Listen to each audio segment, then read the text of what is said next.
Nega ba'zi mutaxassislarga mijozlar oylab navbatda turadi, ba'zilari bo'lsa ish topolmay yurishadi? Bu videoda zamonaviy kasb egalari qanaqa qilib loyiha topishi va qimmatga sotish haqida gaplashamiz. Meni ismim Umida, program ssenaristlik bilan 2 yildan beri shug'ullanib kelaman. Shu paytgacha ekraningizni ko'rib turgan ekspertlarga storieslarida, Telegram kanallarida va boshqa formatlarda kurslarini sotishga yordam berib, o'zimning hissamni qo'shib kelaman. Yaqinda birinchi shogirdlik dasturimni o'tkazdim va shunda bitta narsaga guvoh bo'ldim.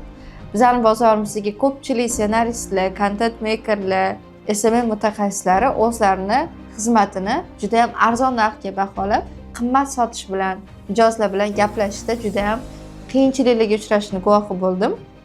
Va shunda ko'rdimki, 2 yillik, 3 yillik tajribasi bilan hali ham o'sha qotib qolgan daromadda turgan ssenaristlarga guvoh bo'ldim va o'shaning uchun bu videoni olishga qaror qildim. Demak, bu videoda siz bilan qanaqa qilib loyiha topishi, stabil loyihalar bilan ishlashi va xizmatingizni qimmatroq chekka sotish haqida gaplashamiz va eng muhimi, o'zimning tajribalarim, real case'lar bilan bo'lishaman. Boshladik. Birinchi navbatda, agar siz shu media marketing bozorida uzoq muddat ishlashi, reputatsiyangizni to'g'ri chiroyli saqlab qolishi va mijozlaringizga chiroyli xizmat ko'rsatib berishni xohlasangiz, e'tibor berishingiz kerak bo'lgan 3 ta narsa bor. Shularni birma-bir ko'rib chiqamiz. Birinchi o'rinda men o'ylayman, zamonaviy kasb egalari doimiy bilim olishi kerak. Bir donagina SMM kursi sizni zo'r mutaxassis qilib qo'ymaydi. Siz birinchi etapda SMM kursini o'qib, umumiy, ya'ni general ma'lumotga, general bilimga ega bo'lishingiz kerak, lekin bu degani bo'ldi, bitta kurs sizga yetarli va shu orqali siz katta daromadlarga chiqib ketasiz, zo'r bo'lib ketasiz degani emas. SMM marketing shunaqa sohaki, u har doim yangilanib boradi.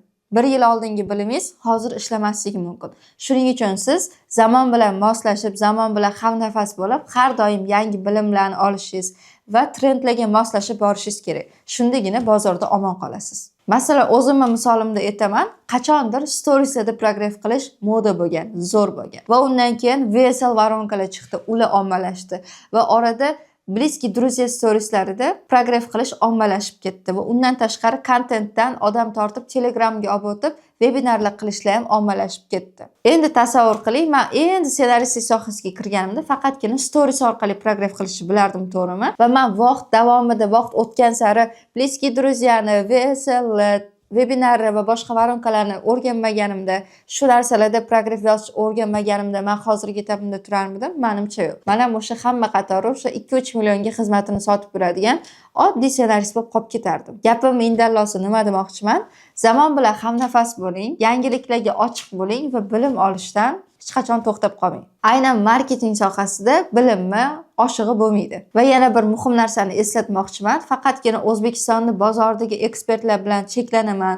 O'zbekistonning bozoridagi bilim menga yetarli deb o'ylasangiz, afsuski juda ham qattiq adashasiz. O'zbekistonga kirib kelayotgan 90%, 99% darajada trendlar hammasi chet el bozorida, ingliz bozorida, rus bozorida bo'lgan va keyin bizga kirib kelyapti. O'shaning uchun siz agar Amerika bozoridagi ekspertlarni kuzatib borsangiz, rus bozoridagi ekspertlarni kuzatib borsangiz, ularning tajribalarini tezroq O'zbekistonga olib kelib, shu narsani xizmatini ko'rsatsangiz, siz har doim o'zingizni xizmatingizni qimmatroqga sota olasiz va undan tashqari klientlar ham sizda doimiy bo'ladi. Xo'p, bilim haqida gaplashdik. Bilimni o'zi bilan baraka topish mumkinmi? Menimcha yo'q. Bilimni yonida sizga har doim harakat kerak bo'ladi. Endi buni o'zimizning tilga o'giradigan bo'lsak, tajriba. Boshida loyiha olish oson bo'lmaydi. Lekin siz boshdanoq $1000 pul topaman, $10,000 pul topaman degan havoyi maqsadlarni qo'ymasligingiz kerak. Boshda sizning maqsadingiz ko'p pul topish emas, balki iloji boricha katta tajriba olish bo'lishi kerak.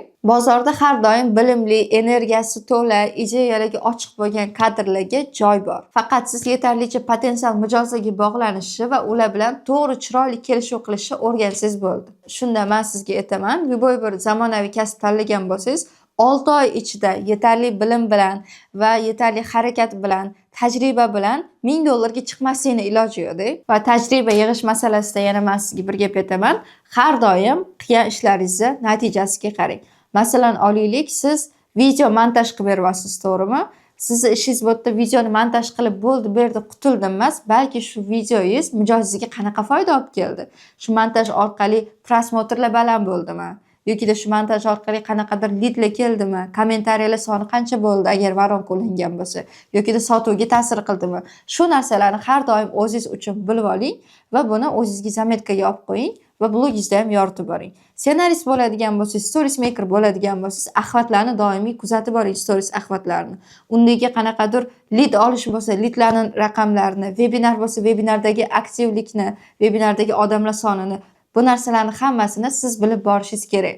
Tasavvur qiling, siz bu narsani bilib bormasangiz nima bo'ladi? Siz ishlaysiz, lekin qilayotgan ishingiz o'zi o'xshayaptimi, natija beryaptimi, plyusga ishlayaptimi yo minusga ishlayaptimi, qilib berayotgan ishingizni halollab olasizmi yo'qmi? Bu narsani siz bila olmaysiz.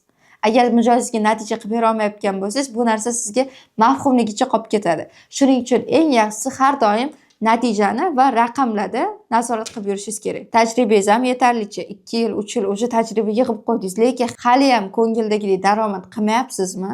Hali ham daromadingiz bitta joyda qotib qolganmi? $1000 dan patologda u yog'iga o'ta olmayapsizmi? Demak, sizda mana shu muammo bor. Va uchinchi ahamiyat berishingiz kerak bo'lgan narsa bu sotuv ko'nikmasi, sotish qobiliyati. Meni hayotimni o'zgartirishga yordam bergan 2 dona ko'nikma bo'lsa, birinchisi bu o'sha o'zimni kasbim, ya'ni copywriterlik, sotuv matnlari yozish, ikkinchisi bo'lsa mana shu sotuv ko'nikmasi bo'ladi. Mana shu sotuv ko'nikmasini odamlar bilan gaplashish, kelishish, переговор qilishlarni o'rganmagunimcha, menda ham xuddi shu bitta joyda qotib qolish bo'lgan. Ancha muddat davomida bitta joyda qotib, depressiyada, stress qilishlarda yuraverganman. Hattoki meni bilimim zo'r bo'lsa ham, hattoki o'sha rus ekspertlar, ingliz ekspertlarning videolarini ko'rib o'rganib yursam ham, hattoki zo'r kezlar qilib taxlab qo'ygan bo'lsam ham, menda o'sish bo'lmagan. Sababi menda mana shu sotuv ko'nikmasi yetishmagan. Va o'quvchilarimda ham sotuv ko'nikmasini o'rganganidan keyin, mijozlari bilan to'g'ri gaplashish o'rganganidan keyin qotib qolgan daromadlarini 2x, 3x gacha oshirgan holatlari bo'lgan. Qanday qilib sotuv ko'nikmasini o'rganishim mumkin deysizmi? Bu haqida men bitta alohida dars tayyorlab YouTube'ga joylab qo'yganman. Shu videoni silkasini opisiyaga qoldiraman. Agar bu videoni ko'rib bo'lgandan keyin shu videoni ko'rsangiz, sizda sotuv bo'yicha, qimmat sotish bo'yicha savollaringizga ancha javob olasiz. O'ylaymanki, u video ham sizga foydali bo'ladi. Sotuv haqida gaplashganda yana bitta narsani aytmasam iloji yo'q. Ya'ni bu mutaxassis sifatida o'zingizni blogingizni yurgizish. Har doim yurgizmasangiz ham sizni blogingiz chiroyli qilib upakovka qilingan bo'lishi kerak. Masalan, sizga misol beraman. Mana hozir ko'rib turgan rasmingizdagi profil egasiga siz ishongan bo'larmidingiz yoki bu profil egasiga? Menimcha farq sezgan bo'lsangiz kerak. Birinchi profilda na siz qanaqa kasb bilan shug'ullanishini bilasiz, na ismini bilasiz, na qanaqadir Telegram kanali bo'lsa, o'tda u haqida ma'lumot ola olasiz, na portfolio haqida ma'lumotingiz bor. Bu profil egasida bo'lsa, sizga kerakli bo'lgan hamma ma'lumotlar bor va siz tez oson shu profilda orqali o'sha mutaxassis haqida o'rganib chiqasiz va agar ishlar yoqqan bo'lsa, bemalol murojaat qilib, qancha narx aytsa ham rozi bo'lib ishlab ketaverasiz. Blogini umuman yurgizmaydigan va yurgizadigan mutaxassis orasida farq nima bilasizmi? Blogini yurgizmaydigan mutaxassis yangi loyiha olganda o'zini isbotlashga harakat qiladi. Qilgan ishlari yo'q, nimalar bo'lgan, qanaqa natija qilgan, o'zi qila oladimi, qila olmaydimi, epla oladimi, millionta narsani o'sha mijozga tushuntirib berishga vaqt sarflaydi. Agarda siz blogingizni yurgizsangiz, bu narsalar uchun vaqt sarflamaysiz. Blogingiz siz haqingizda gapiradi. Va sizni yoningizga mijoz kelganda ham siz u bilan o'zingizni isbotlab o'tirmaysiz, tortishib o'tirmaysiz. Shunchaki o'sha kelishuvni to'g'ri qilib olasiz. Ya'ni o'sha mijozingizga kerak bo'lgan xizmatni taklif qilasiz va narx masalasida ham katta ehtimol siz yutib chiqasiz, chunki sizni o'sha blogingiz bor, sizni natijalaringiz bor, sizni bilimingiz bor. Sizga pul to'lashga tayyor odam bilan ishlaysiz, tayyor emas odamlarga yalinib yurmaysiz. Menimcha shu sabab hozirdan blogingizni boshlashingizga yaxshigina turtki bo'ladi. Masalan, o'zimdan misol keltiradigan bo'lsam, yaqindagina men storiesimda loyiha olaman deb e'lon berdim. Va o'sha kunni o'zidayoq menga 10 dan ko'p mijozlar aloqaga chiqishdi, menga ishlash taklifini berib.